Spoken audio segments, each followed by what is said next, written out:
It, hey, everybody, we are live. SVT time, special episode again of Sweet Talk, where we talk about everything SVT sweet.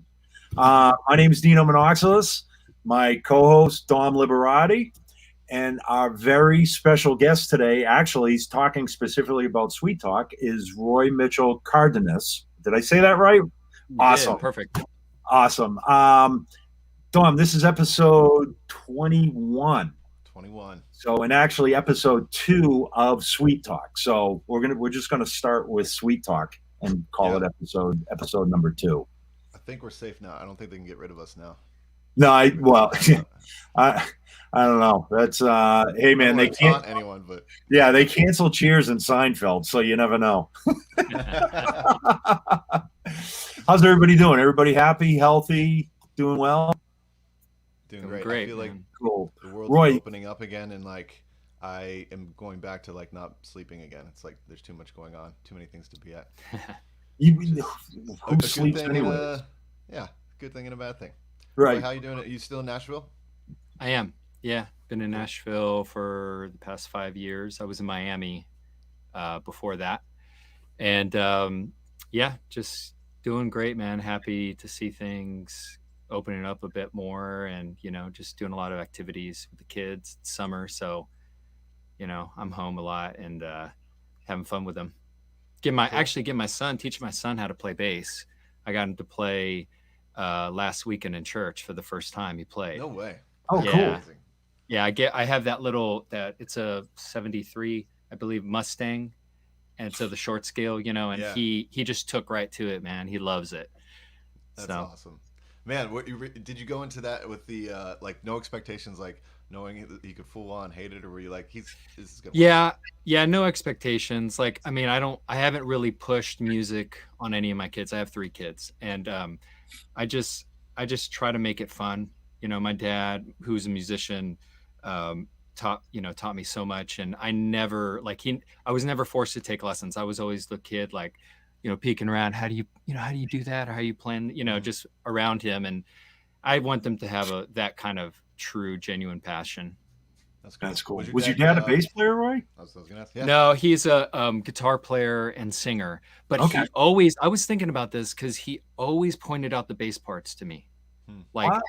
He would always play, focus like, hey, listen to that bass, and like he'd just freak out, and he'd play maybe some of it on his guitar. And but I didn't really, I started on guitar and drums around the same time, mostly drums with him because he'd play guitar and I'd play drums. And I didn't really change over or gravitate towards bass until I was about 15 or 16. And I started pretty young on guitar and drums, about 6 or 7. Okay. Yeah. Wow. Huh. Yeah. Do you still play? Are you just now mainly on bass, or do you still kind of play? I still try to maintain drums, guitar, and I still practice all 3 instruments. Yeah, I don't know if a lot of people know, but like on the last few Mutemath records, you played all the guitar parts too, for the most part. Right? Yeah, the majority of the guitar stuff started getting into, and that was really exciting. A little daunting too, because it feels it's a whole other thing. But I feel like guitar playing influenced my bass playing, and vice versa. You start just looking at it a little differently as far as when I went back and started focusing more on guitar, it was very kind of palm mute, single note groove stuff, very like these micro bass parts, within the music. That's how I thought of it. That's how I play guitar. Still. Yeah. Well, it's funny because I mean, you can tell. Obviously, you can tell a guitar player that's playing bass, but you can also tell a bass player that's playing guitar. Yeah. And I do believe that there is a distinct difference between the two. There really is. And what I was going to point out too is like you starting on guitar, or just having being as well versed. I feel like I feel like from a riff standpoint, people could point out that you're a guitarist as well, because I feel like Mutemath always had especially bass parts and guitar parts, these really killer riffs. But from a feel standpoint, it was never like, oh, that's a guitarist playing bass. Like I feel like you can usually tell that at shows where it's like Yeah. primarily a guitarist that they're like, we need somebody to play bass in the band. Here's a bass. Yeah. Yeah, totally. And I think a lot of that comes from understanding the role of the drums and how to talk with the drums, because I guess being a drummer late, I didn't think of this consciously, but in hindsight, I always kind of viewed the bass as an extension of the drums, Mm-hmm. where it was just you had to be right there and understand what was happening with the drummer. And maybe guitar players are kind of, or just, in this different mindset Mm-hmm. of, from that, not really focusing on the drummer so much. That's funny. I will tell most drummers that they're an extension of me, not the other way Wow. around. I'm kidding. I will never have a drummer play with me. I was going to say, well, you're the one hiring the drummer, Yeah, so exactly. you can say that. I'm usually the one that's being contracted with the drummer, so I just kind of keep my mouth shut and be happy I have a gig. Hey, so Roy, can you tell us? So obviously, you grew up in a musical family. How, like, where did you get your start? Where did, like, kind of take us through your musical journey from watching your dad and being involved in music from an early age. Where did that go from there? It went to basically trying to get all my friends that didn't play as much music to get them to play music so I can have a band. And and a lot of them did. I don't think I always felt like it was going to be a long-term thing for me. It was like I knew from such an early age. But yeah, just starting in local bands, a lot of punk rock, hardcore kind of scene in South Texas, in McAllen, Texas, where I grew up, right on the Mexican border. And it was great. We were very isolated from a lot of other stuff. And especially back then, not a lot of resources like the internet today where you can just find and listen to anything. It was like we had to drive up to San Antonio or Austin, which was 4 to 5 hours north of us, or to Houston to see any, kind of touring acts. Everyone would just kind of, just miss us. And so, yeah, that led to a lot of creativity. That led to a lot of like, we're going to do our own thing. And it was great. It was a really good environment. Playing with my dad too. My friends would come over. My dad would jam with us, and a lot of early '60s rock stuff with him. And then the biggest change probably was when I went to New Orleans for college. So my dad's family is originally from New Orleans. So I kind of grew up more with my mom's side of the family, which is from Mexico. Okay. So I decided, I knew a lot about that landscape musically in that world, and I wanted to learn more about New Orleans, and went to Loyola University and started loving and swimming in the amazing gumbo that is New Orleans music, all the influences, that I had listened to kind of getting up to that point, but really delve in then. And there was a huge brass band scene at the time when I was there. I guess it's still going. I assume so. But just all that music, the jazz program, all the funk music that was happening, Meters was that was a huge influence. Sure. And I feel like it was my second musical home, where I started playing around town. I played with my professors around town a little bit, some jazz gigs and stuff. And then that's where I met the guys from Mutemath, specifically Paul. He was he's from there. And and then I guess that was the big change professionally. Once there was a prior band to Mutemath called Earthsuit that I had with Paul, and that was in 1999. I think we got our first contract and came to Nashville, recorded a record. First like professional, I'd done some recording before then. Sure. But this was like, different level. And then, since that time, recording, touring, and just getting into all kinds of music at that point. I think like there was like an electronic moment there. We were getting into sampling and you know, DJ Shadow and some of that kind of hip hop stuff. Mm-hmm. And what else? And then that eventually Earthsuit disbanded. I left music for a little bit, and came back. Mutemath began, and that was in 2005. And we hit the road hard. You know, kind of, I felt like maybe it kind of picked off where Earthsuit had left off.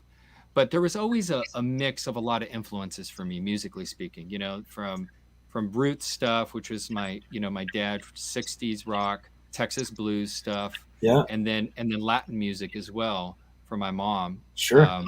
And then you have the New Orleans thing, roots, you know, New Orleans roots stuff, and then some hip hop, electronic music. I was in jazz. So like just this, you know, I feel like there was always an ounce of the Police in there too. Oh, absolutely. Yeah. And by an ounce, I mean a few ounces maybe. Yeah, no, Police, definitely. Which Police, is why I loved it so much.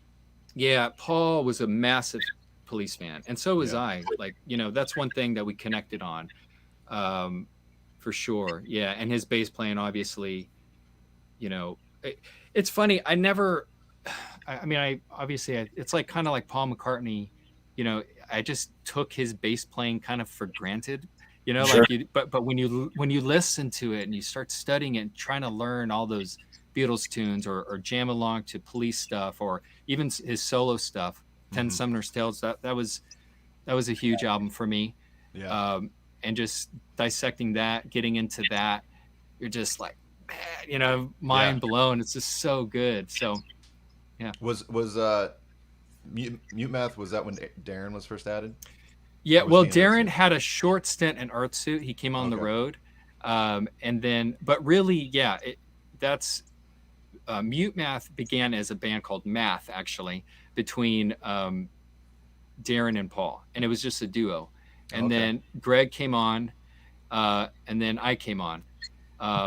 And once it was the four-man you know, group, that's when we really hit the road. And I think that's where it really took shape to creating what was the energy and the vibe of that first album. Yeah. It kind of set a tone for like, okay, this is what the band was going to be about, or like the influence, you know, the sound that we were really starting to find for ourselves. And then also the live show, because that was a huge component for us. You know, we got kind of a reputation of being this live act to go see. You know, we're always kind of experimenting, and there was sections of improv, and we'd switch around. You know, I was very comfortable on the drums, so we'd go, and so was Paul. He's a drummer as well, so we'd all get on the kit and you know, play around the kit around Darren, who, you know, is an unbelievable drummer. So yeah, it was a lot of fun. A lot of drum crowd surfing, as I recall. Yes. Yeah, and awesome. And it's interesting to think about the evolution of all that too. You go back and see some of the old footage where, you know, Darren's like little stint was like he'd just carry around a hi-hat, and he was just playing a hi-hat, like walking around the stage, and then he'd kind of get close to the audience, and I think maybe they played it to him like getting into the audience on top of a bass drum, playing on top of the audience, like, you know, it just went like, you know, level intensity over the years. Yeah, totally. That's cool. When Darren first came into Mutemath or even Earthsuit, was it kind of like a very clear like, okay, this is a different type of drummer, and I need to like either? Did you guys just kind of like fit together instantly, or was it like a lot of learning on both sides? Well, during Earthsuit, it was definitely not instant. Like I feel he was a percussionist, and he had all this energy. He was very young, and I feel like it wasn't, the chemistry wasn't quite there until Mutemath happened. And I feel he had just, I don't know, just skyrocketed as a drummer. He really honed in his craft. You could tell he was a shed-in man, and and so when I came on, I think just all the shows, all the time that, you know, thousands of shows that we played, literally, like, Yeah. we just started to mesh and develop a chemistry where he, you know, he had so much energy. Honestly, it was very easy. It wasn't like there was lack of ideas, you know, it was always just like, and I was, you know, just vibing off of each other. And I was excited by his playing all the time. Being a drummer myself and understanding, I was like, how does he do that? You know, like, how is he getting the energy to even play that? Or, you know, and then as far as pocket and groove, I felt like that was probably a little bit more natural, listening to a lot of the same records. You know, I think all that stuff kind of gets into your subconscious, man. Like, the more you just, you know, he loves the Meters too, but he also loved like Bjork and Police and, you know, Asian Dub Foundation, some of like the, you know, like the drum and bass kind of stuff that was coming out of the UK. And like, so we kind of, I don't know, just had a lot of the similar influences, and it was just very easy for us to lock in. Cool. Wow. That's so, well, I just want to give a shout out here because this was just something that, because it keeps on popping up here. We've got Norway, Texas, Finland, and Brazil. Nice. Like, All we're, tuning in. yeah, all tuning in. So thank you guys for tuning in here. That's really cool. We've kind of got a worldly appeal now, Dom. It's all right. Yeah, I'm sure. But what I wanted to point out, though, Roy, like, I mean, everything that you had mentioned from you know, your upbringing in music, from your, you know, your dad's roots, your mom's roots, going to New Orleans. I mean, that at some point contributed to where you are today as a producer, correct? Like, yeah, absolutely. That's kind of like one of the big, you know, as a producer, you got to have all those tools in your toolkit to fall back on. It just makes you a much more well-rounded musician, obviously, and a well-rounded producer, correct? Yeah, I think so. I mean, just listening and having experience in different genres, different situations. Yeah. Absolutely. I feel like it gives you like a reflex, an easy reflex on like, hey, I know what to do, or this is what I'm feeling. Let's go with this direction. Yeah. You know, whether it's like this feels more, you know, like, I don't know. What would be a good example here? Like, you know, we should do a more Foo Fighters thing, or this is like, or, you know, let's lay back and take this approach on this type of song that Radiohead would do, or I don't know, you know, or bring in a Latin influence that maybe, you know, learn some Latin rhythms that people, they might not put together. Maybe it'll fit in. We just, you know, throw it into some weird rock track or experimental track that just kind of works, you know? So yeah, absolutely. It doesn't always work, but, you know, it's fun definitely to try. Sure. I mean, just as an artist has different colors on his palette, if you will, that's kind of the same idea. You have different colors to pull from. So, absolutely. Yeah. Oh, go ahead, Don. Sorry, and I was saying you're really using that now too, right? With the work you're doing now, you're doing a lot of like production and sync music and. Yeah, absolutely. Just working in different genres. It's been, you know, the last 2 years doing heavily of like bringing in some of those other influences that I didn't always get on Mutemath records, you know, and like really trying to hone that in, from whether it's a, you know, more traditional like Latin track, you know, with all acoustic bass stuff, or something that is, I don't know, more hip hop heavy, you know, like. I think all those things are always in my mind working with Mutemath, you know, but they're always honed into the framework of Mutemath. You know, I think you can be experimental to a certain degree in a band, but once you state like a certain, or develop or have a basis of what kind of people know you as, it's not that you can't, but it's really hard to reinvent yourself completely. And, you know, it's like no one wants to hear, well, maybe they do. I don't know. I was going to say Radiohead do a bossa nova record. I don't know. Maybe they do, but, but like, I don't know. I think there's limit. There was definitely for us. There was definitely limits, and now I'm out of those limits. The point, like you're saying, like just working and all. It does anything goes. Yeah, that's cool. That's cool. I've heard a little bit. Oh, sorry. Go ahead, Dino. No. You good? I was gonna say I've heard a little bit of your at least Ampeg journey as an artist, but if you want to share that for the group, just kind of like how your first Ampeg or SVT experience and kind of where you're at now with it. Yeah, it was definitely started with Earthsuit. I remember I bought, it was like, what was it first? I want to say the thing that comes to mind right away was Corner Music in Nashville. I found an 810 cab, and it was inside a road case. Like, wow. Like okay, a fridge in a fridge. A fridge in a fridge on casters. And I remember, I was like, that's really good condition. It sounded great. And I remember one of the guys, like we rolled it out. We're in a van and trailer, and he saw us like we were lifting up. I think the trailer for some reason was just a door. It didn't have a ramp. Mm-hmm. So we were me and the guitarist trying, and the guy was just cracking up at us down the street, like going like, ooh, like it's heavy enough, like, but we have it in a road case on top of that, trying to lift it in. We probably, I don't know if I can't remember if it fell, but like almost killed ourselves trying to do that, and then get it in, getting it into gigs, forget about it. Like if we're upstairs somewhere, it's like, it was insane. Yeah. But what you did. That was probably, that had to have been JD at the time from Corner Music. JD's like he was the bass godfather. Like everybody went to JD at Corner Music first, you know. So, it's funny you say that, because anybody and everybody that's like, when they're looking for an 810 cab, especially, not necessarily a touring artist, but like, like a lot of club guys. Hey, I bought an 810 cab and I'm looking for a road case for it. It's like, no, you're not.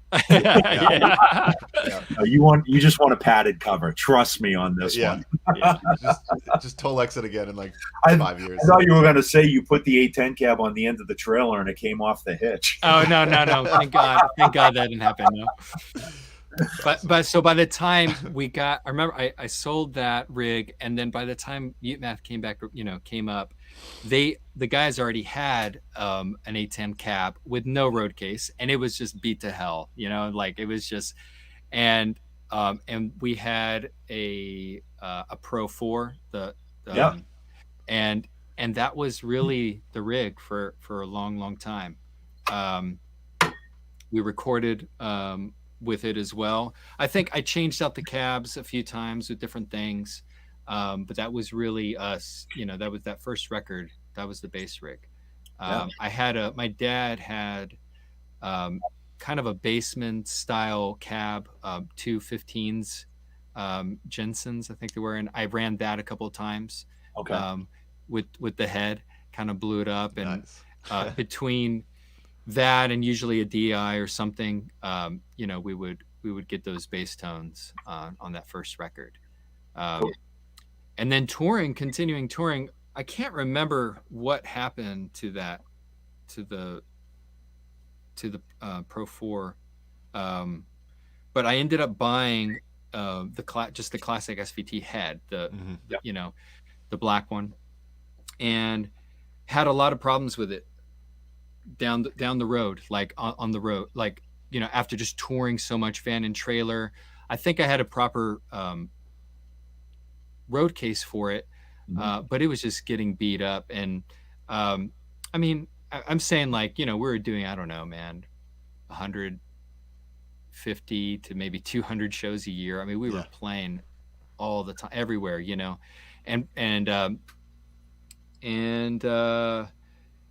but always loved the just having that thing on stage, especially when this was before, like, we were all in ears and we were just in small clubs. Nothing really replaced that sound. That was part of the sound that we needed. I think one time Paul might have gotten on top of it, because I started putting the head off to the side. It wasn't on top of the cab, and Paul got on top of that cab and brought it down. you know. As It could one be does, I guess. the cab was running. It was just, you know, I guess the tubes, it was too much on the tubes, and I had it fixed a few times. But yeah, man, nothing would replace it, you know. So, you know, getting the plug in and having that experience, you know, with those two heads and the cab. And then the thing that we had talked about before, where I really got to experience the vintage stuff, was when we would do fly dates. You know, it was always guaranteed that I can get an SVT, you know. So that's what that was on the rider, you know, and I was so familiar with it. I had the settings, like I would just get there and it was all set to go. But then sometimes I'd get these vintage, you know, the 60s or the older models, which were completely different, you know, for me.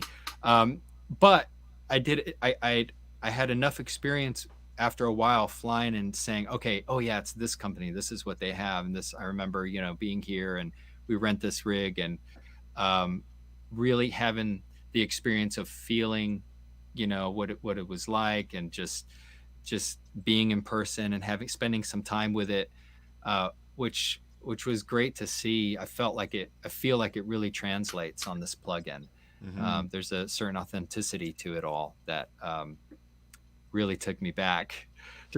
You know, being on stage trying to dial in something and just remember that feeling. That's what it brought me back to. That's awesome. What I really love, and this was like our whole goal between having the artist presets and the producer presets on there. I mean, conceptually, there's 3 amps, 8 cabs, a bunch of mics, but for the most part, in the bass world, you think, well, there's only so many combinations of whatever. But it's really cool to go through the artist presets and listen and just hear the nuance of each artist's sound. And with yours in particular, like when I go through those presets, I'm like, oh yeah, that's like totally his sound. And I think it has a lot to do with, I think you use a good bit of the 12s, right? Yeah. Yeah. I think, yeah. Oh, which cool. came later. Awesome. In later records, we started using guitar amps to record as well, in line with bass DI stuff. And the guitarist, and you know, they didn't like that, obviously, sometimes most of the time, or we do when he wasn't around. But the 12 was a totally different thing, and I really enjoyed the I don't know, just the breakup and how it would react. It wasn't always the same, obviously, like sub and feed, but once we started playing bigger stages, and I could, you know, I had a real good ear mix dialed in, and I don't know, we had side fills or there were subs, you know, like it didn't matter as much to me, you know. It was just a different experience. So what I wanted from the amp was more of a presence and a breakup, you know, that I would drive it. And I usually would get that with the 12. Speaking of, I'm going to grab one of these videos here that you sent us of you playing through one of the presets. There's actually 2 different ones I'll go through. But it'll show the settings. I'm not positive this has the 12s or not, but this is super cool. Here we go.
Very cool.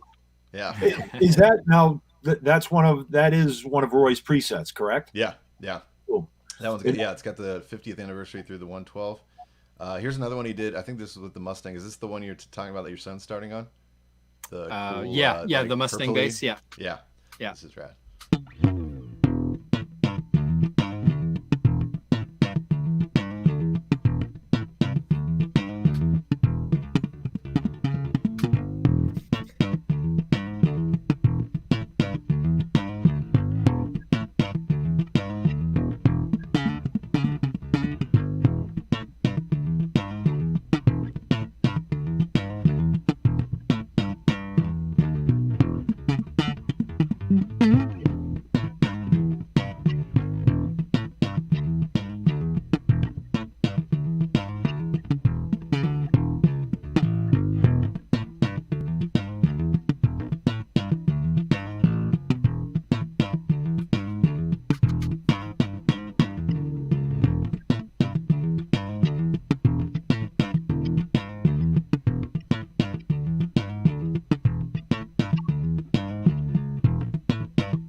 Right on. That's rad. Very Man, cool. I love that purple finish. That sparkle finish is great. Yeah, I think so I bought that thing in Corner Music as well. I remember That's the original finish, or I have no idea. I don't know. wow. Or but you didn't. I mean, have it, I like, bought it that I repainted bought or it. anything. No, yeah, I bought it that way. I imagine it was some kind of custom thing they did. Yeah, you that's rad. That's know. rad. So that was just for people that are watching along here too. For anybody that's not familiar with it, in the SVT suite, there's a bunch of artists and producer presets, and what you were just watching was a couple of presets that Roy had contributed to the making of this suite. Gratefully contributed, because there's a lot of time that goes into doing this too. So. Yeah. When you do get the suite, man, these are some of the sounds that you're getting as well. So, but Roy, thank you I didn't get the chance to originally thank you when we started this for doing that, for your time and everything, man. That's amazing. But the pleasure, 112 man. break is like one of my favorites. I think that was one of the ones, the first video, and then a little bit more grit here on that one. Yeah, I mean, these are really cool. I like how you're like cascading between all the different amps too, mostly. What's cool is like this. I mean, this was kind of like your rig, right? Yeah, to be honest, like it felt very natural, and that's what I was trying to get across too. Like it was like I was just dialing up the things that I would always dial up when I was at the gig, Yeah. Coming, just it kind of took me back in time a little bit, going through my presets and because you fly in and you kind of have something going already. You kind of have played around with it enough that, but yeah, it was a lot of fun going through these. There was some stuff I was unfamiliar with, but I really like that you had also on there. I think I included it on the first one where you can dial in some of the DI as well, the clean signal. Yeah, that was great, man. Let's see. I think I would do that a lot too live. We would mic the cab, and then we'd take the DI from the head, straight from the head, instead of a separate DI box somewhere. Just had a sound. This is so nice to not have to do this on a separate track. Yeah, and if you just wanted the DI only, we have these cool like templates things that are just kind of super quick way to just get that sound. Yeah. But yeah, so with your is the plugin coming in handy with the writing that you're doing now, and do you start a lot on bass first when you're doing those production tracks, or? It comes in handy for sure. I usually don't start on bass with things unless it's a very like riff specific, bass riff specific thing. I usually start with some kind of progression or a melodic idea that I want to build something around. Or sometimes it's also just like you hear something, and you just want to kind of capture the essence of the vibe of that music, something you're inspired by, and it could be old or new, you know. Mm-hmm. You know, from the Who to, you know, Zeppelin, or like getting into like, you know, I don't know, Police stuff, obviously.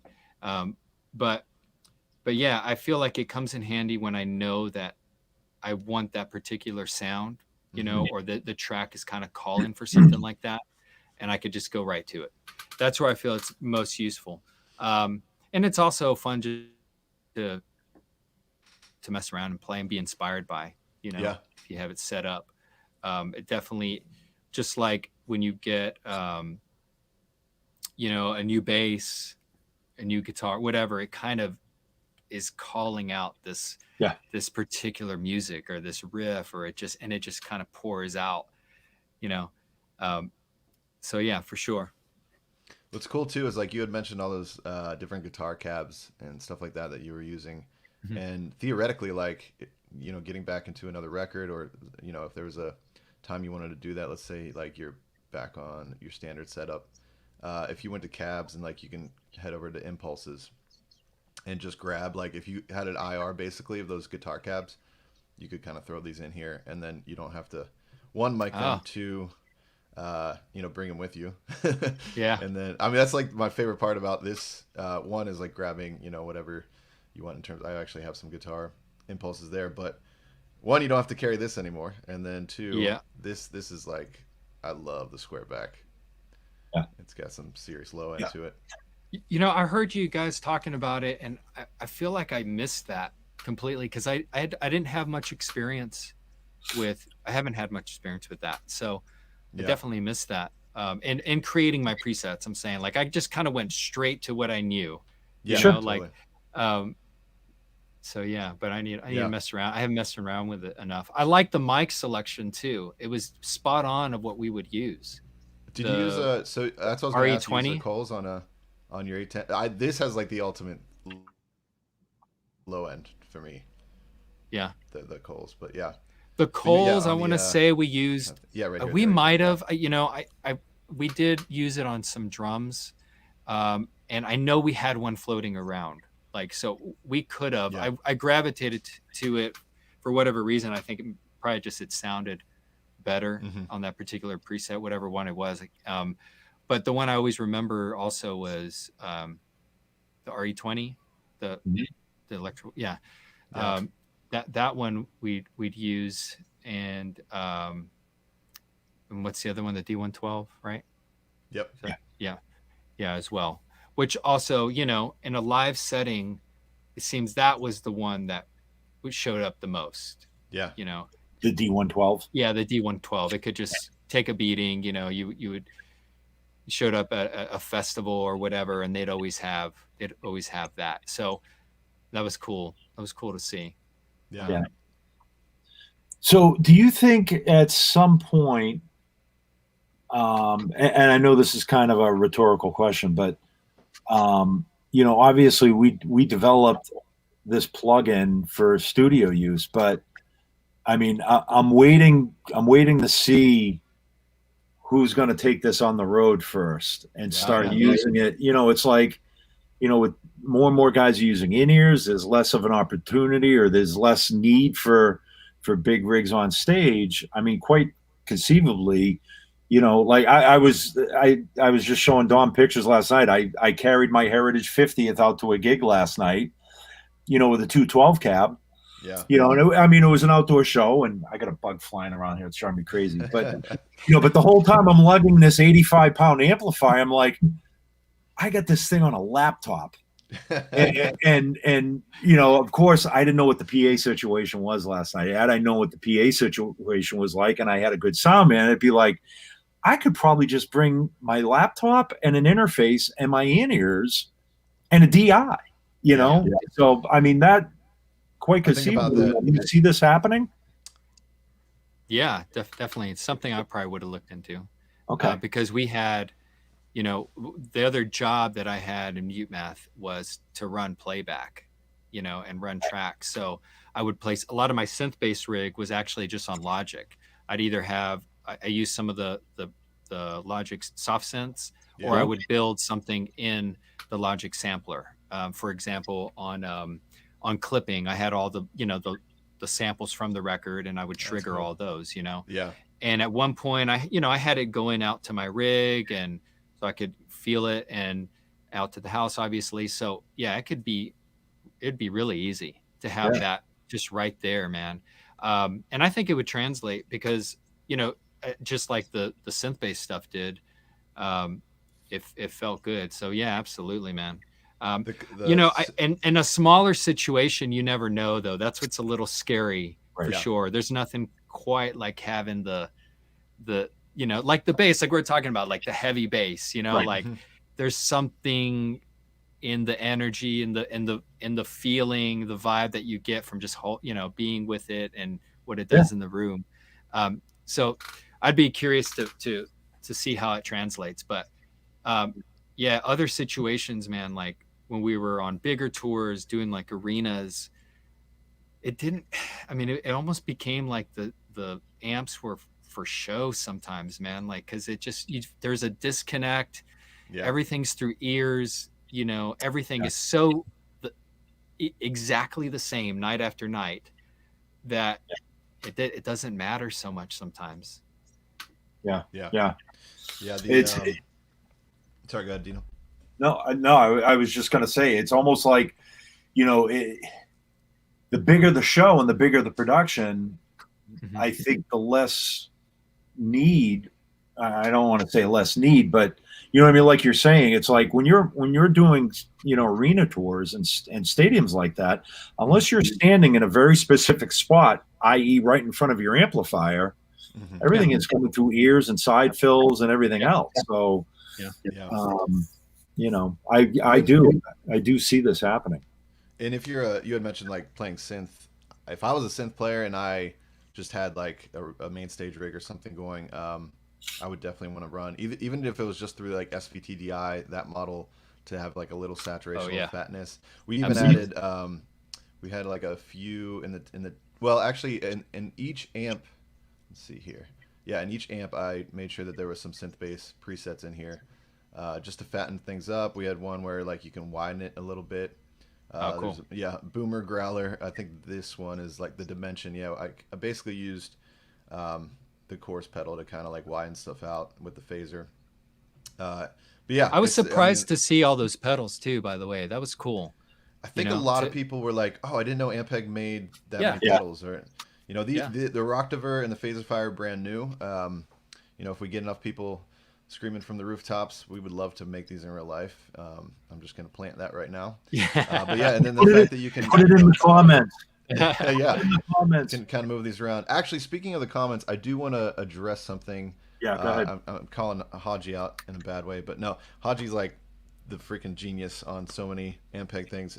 Jeff was asking about, it's a really good question. You know, if SVT Suite will be integrated into Helix in some way, shape, or form.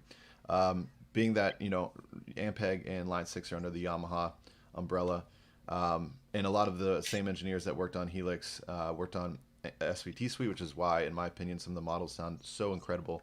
Haji had said like some of those amps are already in Helix, kind of. So I just wanted to specify that basically the amps that are in the Ampeg amps that are in Helix are specifically in a format that was for Helix when we first introduced Helix or whatever. So those are kind of in a different format and have a different level of detail. When we did SVT Suite a little bit later, we added some more detail to that, remodeled some things. Basically, if we could model like a power section of that 70s SVT that's in Helix, we would essentially tweak that to what the 50th anniversary power section was. So a lot of the starting building blocks for those amps from Helix, at least for the SVTCL, the Heritage SVTCL and the 4 Pro, are basically the starting blocks of what we use for SVT Suite. But SVT Suite actually goes a lot further into the detail of just the nuances of the parameters, how the gain structuring set up, and then that basically corresponding with like the DI and just basically the whole infrastructure is different enough. We wanted to make sure that we were giving the Ampeg customers what they needed and loved, and that we weren't crossing streams, so to speak. So they aren't exact apples to apples. Both are incredible in my opinion, but we did like custom tailor this to the plugin. There were a few other questions on other forums with people wondering about that. So to Jeff's actual question though, do you know if the SVT suite, if the SVT suite's going to be integrated into Helix as it is right now? And I mean, you're the product. We are trying to keep those streams separate. There will be, but we will eventually start. I don't want to speak for Eric Klein for the Helix side of things, but I believe there are plans to. I mean, being tied with Ampeg and Line 6, there will always be more Ampeg stuff going into Helix. So I don't know the specifics of that on the Helix side of things, which is weird to say. I came from Helix World, so I'm like, I don't know anymore. yeah, but I mean, generally, like you said, though, that's the one thing that we've tried really hard. You, especially being the product manager, is to not cross streams, so that each product has its own identity. To some degree, like, and I know I have an HX Stomp, I have a Helix, I have the SVT suite. They do work differently than one another, and especially obviously just workflow, essentially. Yeah. Oh, absolutely. We knew bassists needed something that looked identical to what they're used to in terms of a head or cab, in terms of getting into our whole thing behind the UI, which Brandon Frenzel did an incredible job on. One of our graphic designers was basically like, make it look like as real world as possible, so it feels like I'm just turning a bass knob here and just with a little extra metrics here and there.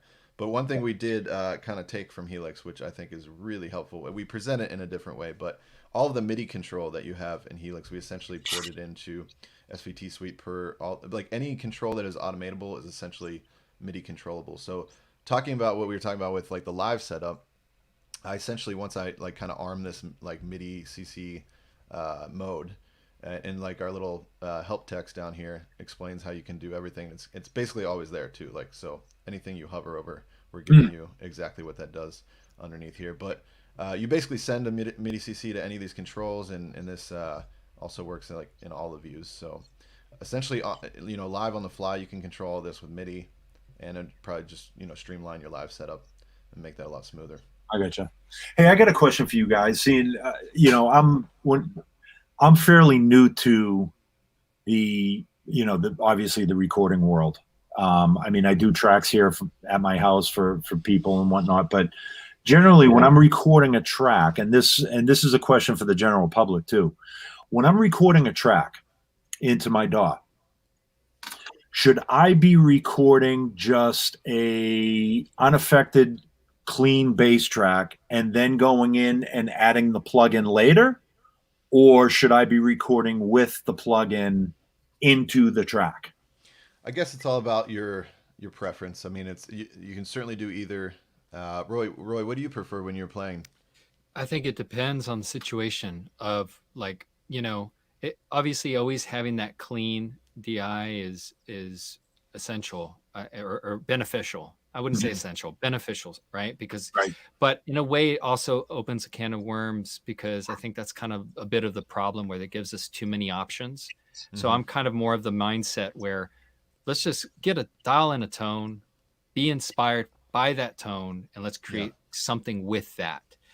So I'm a fan of that. So I feel like hearing what the rig's going to do, like as if it was in the room, it just changes the whole landscape of the track and where you're going to go. Whereas when it's just dry and not, maybe not as inspiring, and you're just kind of, we're going to fill that in later, or we're going to do it. Just, I don't know, man. That gets exhausting to me, honestly. Yeah. And the reason why I asked that is because I had this conversation with a drummer friend of mine last night about this same thing.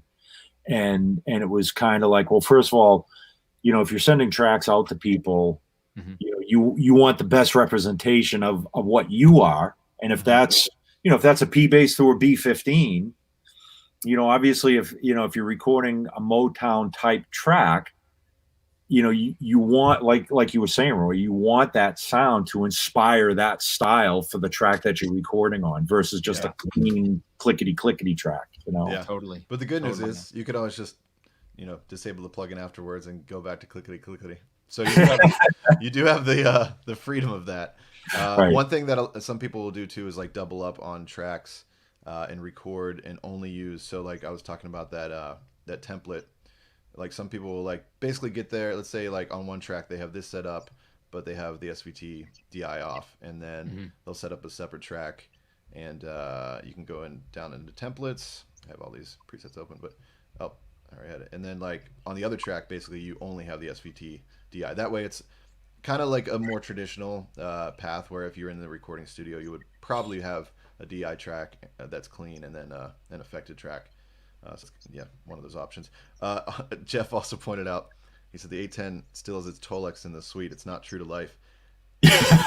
Hilarious, and it is true that it does on the Heritage one. So we wanted to give people, let me turn it on cab mode. We wanted to give people like something they could never have. You know, every time you go in there, it's clean. But then, switch to the flat back.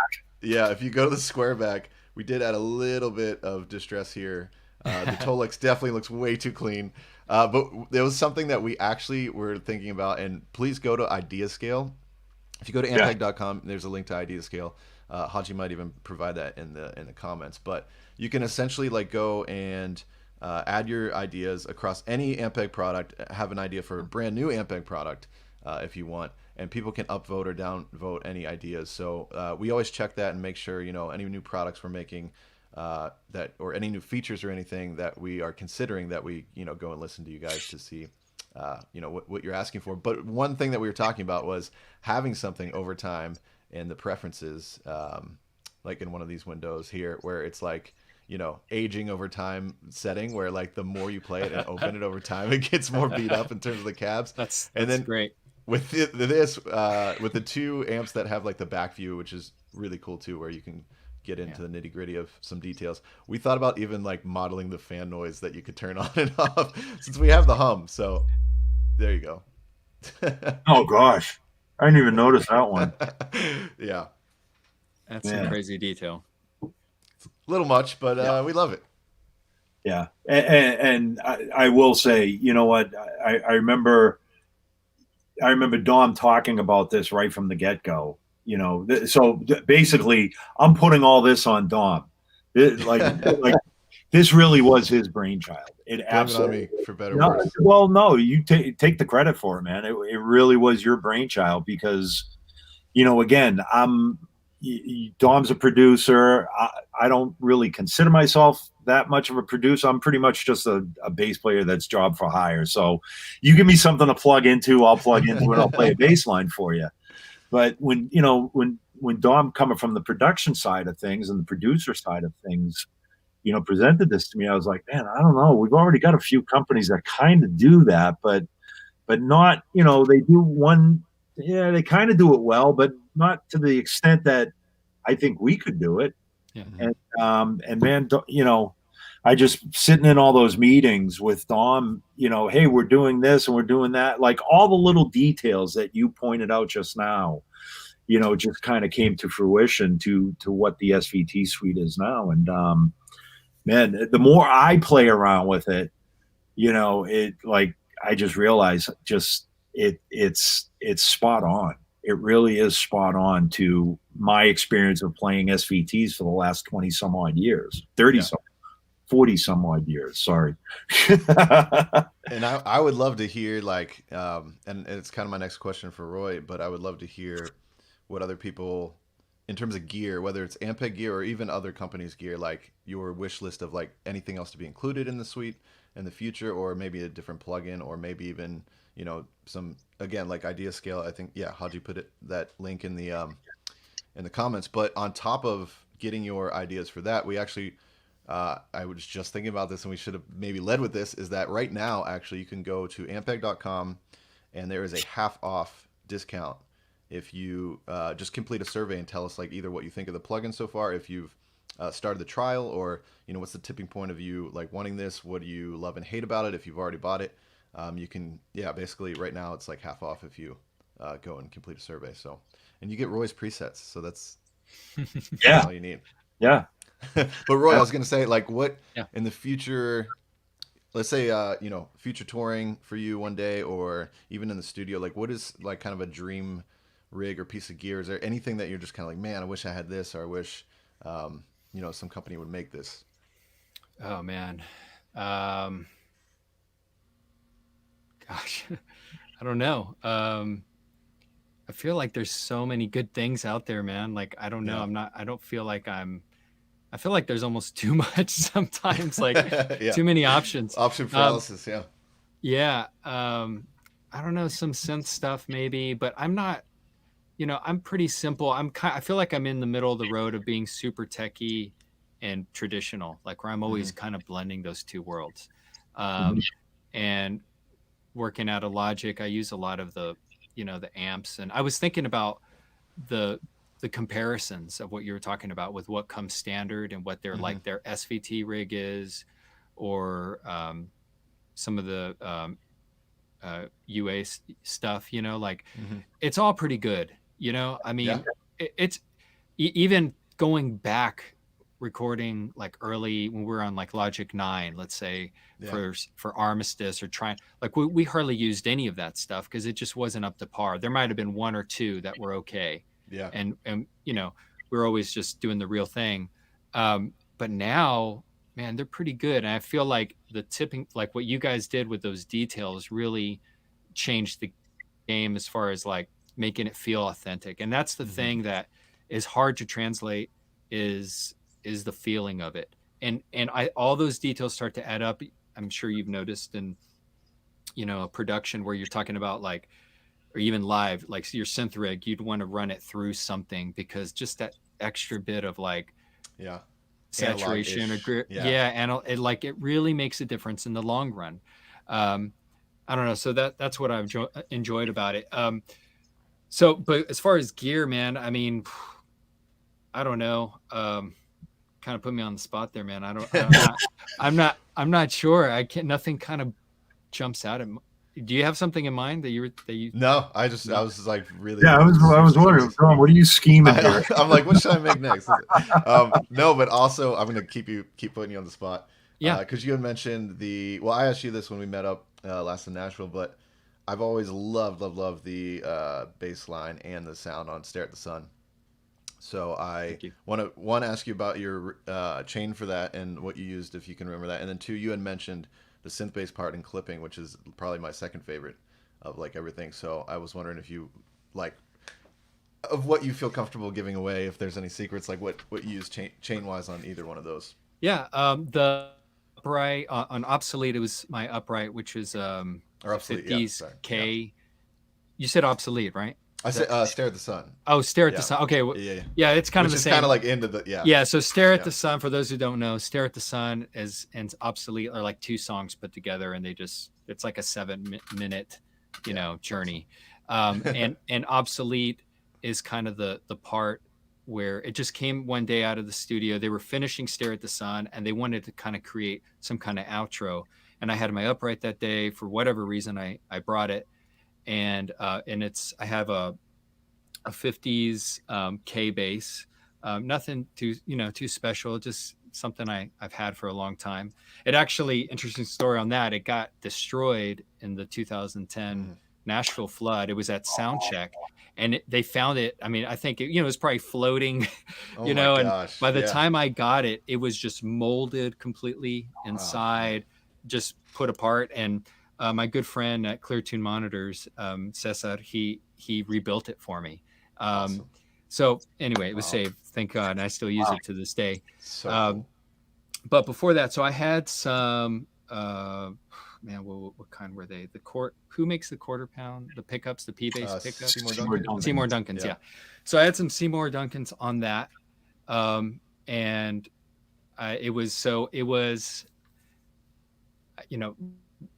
getting back to the song creation. So we were finishing Stare at the Sun, and I had my upright, and I just started jamming this riff, and it was like, all right, let's capture that. Let's get it right now. It just kind of everything. It was like one of those fun moments, and probably rare moments in the studio where you just feel like you're catching lightning in a bottle. It was just like, it felt like very magical.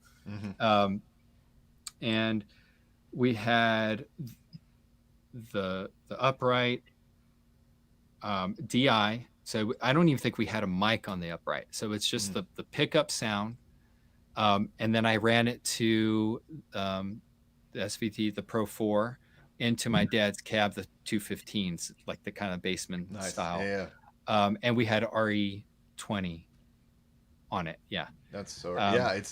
I was told Roy for the longest time I couldn't figure out if it was picked fretless or upright, because the percussive element of it is so precise and kind of like it sets. There's almost like a ghost note thing going on that like sets up the rhythm.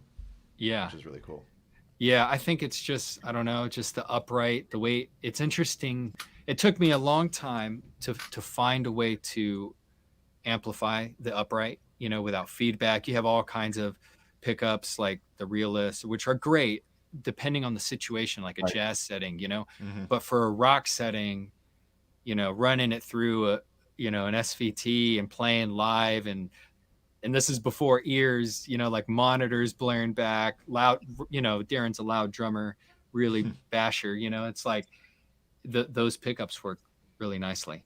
And so other times, I want to say in different recordings when we used the upright, we actually mic'd it and did a blend of that. But anyway, yeah, so that was just pickup and the bass rig being mic'd, and that's where all the kind of grit came from.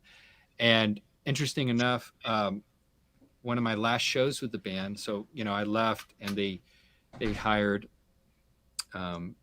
Jonathan Allen, a good friend of mine, to do all the, you know, to do bass and basically replace me on the last tour.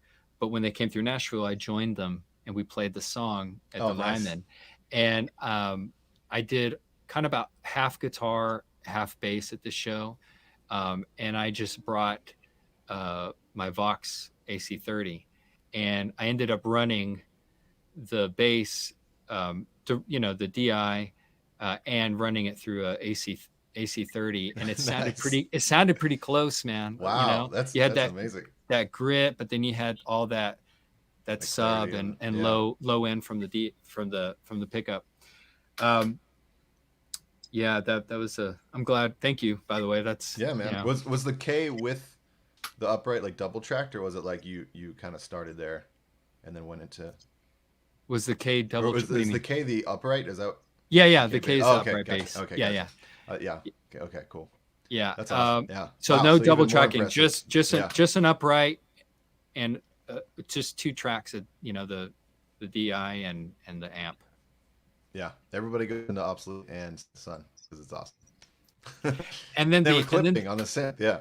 Yeah. So clipping, I had nothing to do with, but I was there. I remember being in the studio. That was Darren, I think, started that one on a Juno 106, and he had this Yamaha delay unit that just created this thing. Like, I don't know if it was, I forgot what setting exactly he had it on, but it just widened the whole thing and just made it just very unique. So essentially, it was a patch he created on the Juno 106 and ran it through that Yamaha delay unit. I wish I could tell you it's a black rack unit. Yeah. From the 80s, I want to say. Anything? Somebody will know. Somebody in the comments. Yeah. I know Yamaha. Come on. And the people I don't think Yamaha's listening to us. No. And that was basically it. And for live, I want to say they probably couldn't recreate it if they tried. You know, it was like kind of one of those moments. It just was magic. And so I would just trigger the samples, and I had each note on my MIDI controller, and just triggering each one, you know, where I could play it. And even that was fun, having that patch and just playing different things on it. So Yamaha Ep50, I don't know, man. I'd have to look it up. I would say yes to anything that was put in there. So perhaps, yeah. You had mentioned the Juno. This is like totally nerding out here, but this is one of my secret sauces here, is like this cool 60 chorus. Yeah, this thing, I throw this on like almost everything. It's cool for widening things up and just making it. It was like the little nuance that you said, like synths through, or even guitars, or sometimes bass. But yeah, it's fun. That's like one of my favorite courses. It's a great one. Aside from the Ampeg liquefier. I almost want to pause and like ding, advertisement. Dino's rendered speechless now. I'm just listening. Which I've never been able to do. What, make me speechless, or just because usually I don't shut up. I just figured I'd let you guys go. No, actually, I was looking up Yamaha Gp Ep50, and I don't know if I can paste this picture in the comments or not. I do not. I'd have to look it up here too. Yeah. Anyways, that's cool though. But no, I do remember back then, like I do remember a Yamaha unit. It was like a multi-effects unit that it was kind of like a really popular unit that everybody was using too at the time. Yeah, it was really special. At first I was thinking DX7, but that's a keyboard. So yeah. Well, cool. Man, I know we're coming up on the hour here, so don't want to hold you too much longer here, but any new projects that you can talk about, Roy, that you're working on that you can share with everybody that we want to keep an eye out for?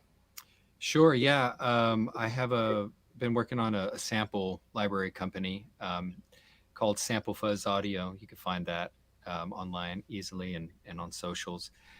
Doing a lot of not just bass samples, but drums and synths and just stuff for producers and writers to use in their productions, or the way I also use a lot of other libraries is just to write from as well, kind of a springboard to get something going quickly. Mm-hmm. So that's kind of the concept behind that. Sample Fuzz Audio. So I've been working on that for a while, and then just a lot of different music, man, producing and working, trying to get stuff out. And I don't know about playing live yet. I'd like to. It seems like things are kind of, is live music back? Are we back? It feels like it's up and down, huh? It depends on, well, I was just in Nashville. I don't know. I was in Nashville over the weekend or last week, and Broadway didn't seem like anything shut down. I mean, it was wall-to-wall people. So, but in terms of concerts and I mean, people are booking dates. That's great, man. It's exciting, very exciting. So, I'm pumped. We had Chile, we got Liverpool, we had St. Louis, Texas, Canada, US, all over the USA, Brazil, Finland. Everyone tuning in, including, and someone from Norway, including Bobby Vega is on here somewhere. That's right. So, what's up, Bobby? Bobby V in the house. That's awesome. Cool. Yeah, it's I know that's the thing. It's like, let's get back to live playing, seeing live music, touring, just everything. Like I said, Southern New Hampshire, we're doing gigs here. I'm gigging pretty regularly, but they're all small shows. We want to see the big touring shows come through again. And if it's any indication, because just my involvement with artist relations and Ampeg and the emails and the calls that I get for people looking for SVTs and A10 cabs, if that's any indication, it's coming back, because it's. Yeah. I'm curious if coming back post pandemic will invite more amps on stage and a little bit more stage volume, just from people wanting to kind of feel that again. I wonder if that'll change it at all. Yeah, I mean, again, it all depends on the production. It all depends on the music. To some degree, I don't know. I know we've had this conversation a million times. I don't think live amplification is ever going to go anywhere like guitar amps and bass amps. I think there's always going to be a call for it, whether it's backstage, whether it's under the stage, or, you're doing the AC/DC thing and you just have a wall of amps behind you, but again, to the conversation that we just had a little while ago, at some point, or there's a need for the plugin. There's going to be that production where you have a production designer come in or stage manager come in, or just for the sheer sake of economics, not having to haul around a bunch of amplifiers in a second trailer or a third or fourth trailer, where everything can be run from the laptop or run from a plug-in or run from a pedal, such as the HX Stomp or something. Another big appeal is, like Roy said, with like some of those settings that they had in the studio and like trying to recreate that live. If you're using the plug-in in the studio, it's a lot easier, I guess, to even though there is a bit of a translation thing in terms of the live amplification of it, but at least with your presets and everything, you could conceptually have exactly what you used on the record used live.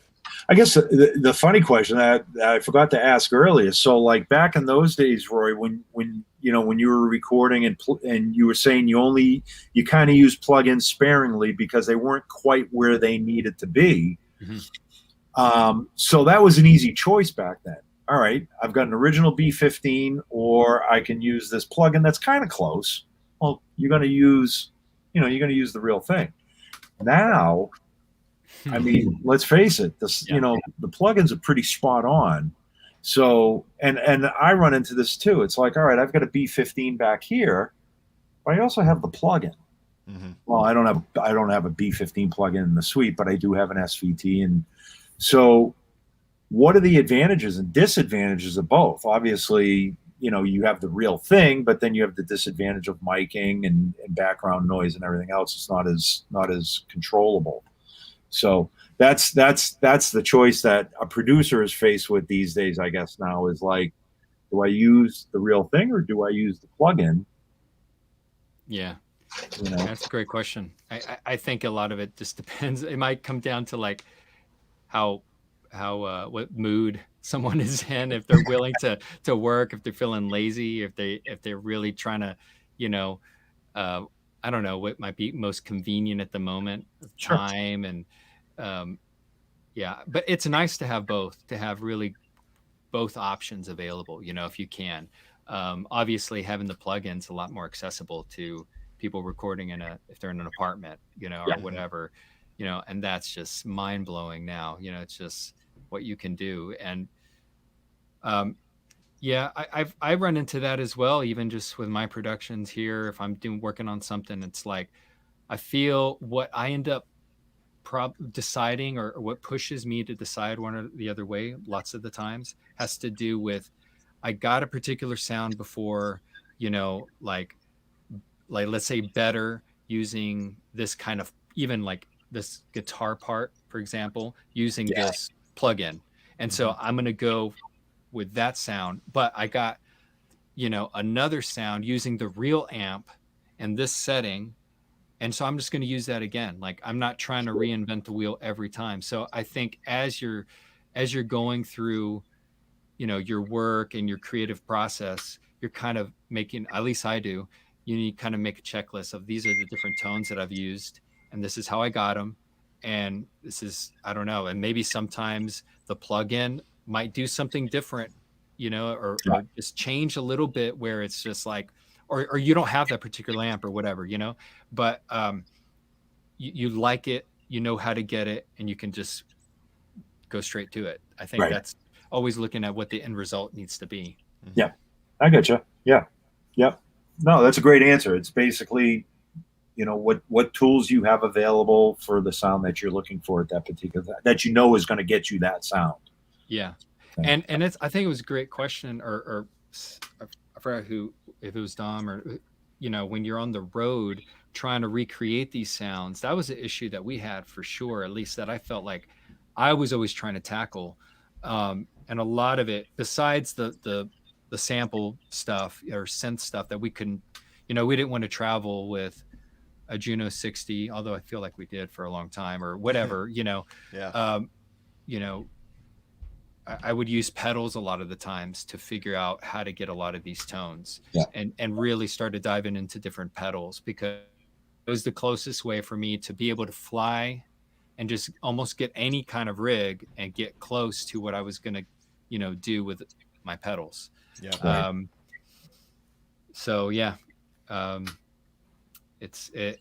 don't think it's as much of an issue, but it's tricky. It can be tricky trying to recreate studio tones live. Yeah. Yep. And the studio tones are so nuanced to what fits in that song. So to have something uniform on stage throughout the night, where you're not gonna miss the low end on song 3 or feel like song 4 is taking your head off. Like that's a really tricky thing to pull off too. Yeah. Which a plugin might have an advantage of that. I mean, that was the advantage to me using Helix Rack on a lot of things live, especially if I was like you were mentioning running tracks, like if I was running tracks too, or playing keys, tracks, and bass, which just sounds like you were doing as well. Yeah. Just having that one either all synced via MIDI, where like at some point you're not even hitting pedal changes or having to at least worry about that on top of everything else you're worrying about. That was another good software, like pro software move, I guess. Yeah, totally. Absolutely. I know Paul started moving towards main stage on his keyboard rig, because that was a whole nightmare. Like this big nightmare, like just pianos, Rhodes, synths, and then he's like jumping all over his Rhodes, and it's like, it was very tricky. And then not to mention basses, like I didn't, I wanted to travel with at the most 2 basses, especially fly one if I can get it, which I normally did, just try to get away with having just 1 bass, which I changed probably in around Armistice. I switched to flats almost exclusively. I hardly used any round wounds. I have round wounds on that Mustang, and which is fun to get back to, but anyway, there's so many factors that we can get into, but those all are just those little intricacies that maybe the audience might not know, but you're playing and you can feel it, and it's like just different. Yeah. Dino's getting all these calls. It's all the people that need rigs for tour. Actually, it's been kind of crazy. Ampeg hotline. What do you need? Yeah, exactly. Yeah, SVTs are us. If you can carry it, you can have it. Yeah, right. That's our slogan. That was the slogan when we loaded in the clubs. People were always like, you'd leave the SVT on the back of the truck, and aren't you worried about somebody stealing your SVT? It's like, dude, if they can make it down the street carrying an SVT, they could keep it before I can catch them. Yeah. Anyway. Well, listen, Roy, man, I can't. We want to have you back on, and we'll talk more bass and more shop, and what can I say? Your contributions to the plugin have been absolutely fantastic. Thank you for that, and for your time today too. I think this is the first, like, this is our official meeting, you and I. So it's been very nice meeting you today too. Thank you. But man, thank you so much for your time. Thank you guys. It's been a pleasure to be part of this whole process, and thanks for inviting me. Yeah, absolutely. If there's anything we can do in the future too, let's collaborate. Pedals. Cool. Yeah. So awesome. Hey guys, everybody, thank you so much for watching in. Again, this is episode 21, episode 2 of Sweet Talk. So from around, I can actually say it officially, from around the world. Thank you so much for everybody checking in, and check back in 2 weeks. I don't know who we're going to have on just yet. I will keep an eye on Ampeg or all the socials, and as soon as we can con somebody in to joining us in 2 weeks, we'll have them up on the socials. So this is if you're, oh, go ahead. I was just gonna say, and just signing off to say, if you're interested, if you're curious about the plugin and want to get a half off, Haji gave that survey. You can go to ampeg.com. It's like right on the landing page, but the link's in the comments. So have at it. Tell us what you love and hate, and we will be super grateful for it. Thank you. Awesome. Thanks, everyone. Thanks for See you guys soon. Peace. Yeah. Peace.